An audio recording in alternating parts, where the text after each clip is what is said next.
ದಯಮಾಡಿ ತುಂಬಾ ಜವಾಬ್ದಾರಿಯಾಗಿರ್ರಿ. ಯಾರನ್ನು ಮೆಚ್ಚೋ ಕೆಲಸ ನಮ್ಗೆ ಬೇಕಾಗಿಲ್ಲ. ಯಾರು ಕಟ್ಕೊಂಡು ನಮಗೇನು ಆಗ್ಬೇಕಾಗಿಲ್ಲ. ನಾವು ಚೆನ್ನಾಗಿದ್ರೆ ಈ ಪ್ರಪಂಚ, ನಾವು ಬದುಕಿದ್ರೆ ದುನಿಯಾ, ನಾವಿದ್ರೆ ಎಲ್ಲ ನಮ್ಮ ಮುಂದೆ ಯಾರು ಬರಲ್ಲ.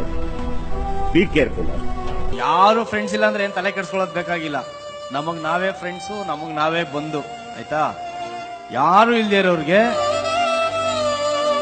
ದೇವ್ರು ಒಬ್ಬ ಇರ್ತಾನೆ. ಆ ದೇವ್ರು ಯಾವಾಗ್ಲೂ ಜೊತೆಲಿ ಇರಕ್ಕಾಗಲ್ಲ ಅಂತ ಹೇಳಿ ತಾಯಿನ ಸೃಷ್ಟಿ ಮಾಡಿದ್ರು. ದೇವ್ರ ಪ್ರತ್ಯಕ್ಷ ಆಗ್ಬಿಟ್ಟು ಮನುಷ್ಯನಿಗೆ ಕೇಳದಂತೆ, ನಿಂದು ಏನಪ್ಪ ಇಲ್ಲಿ ಅಂತ.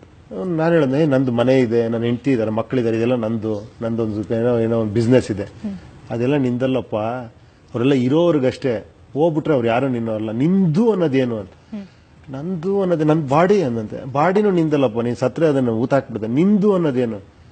ಅಟ್ಲೀಸ್ಟ್ ನನ್ನ ಆತ್ಮ ಅನ್ನಂತೆ. ಆತ್ಮನು ನಿಂದಲ್ಲ, ಅದು ಪರಮಾತ್ಮಂದು. ನಿಂದು ಅನ್ನೋದೇನು ಅಂತ. ಅವನಿಗೆ ಶಾಕ್ ಆಗೋದು, ನಂದು ಏನು ಇಲ್ವಾ ಹಂಗ, ನಾನು ಯಾಕೆ ಇಲ್ಲಿ ಹುಟ್ಟಿದ್ದೀನಿ, ಯಾಕೆ ಹುಟ್ಟಿಸಿದ್ಯಾ ಇಲ್ಲಿ ಅಂತ.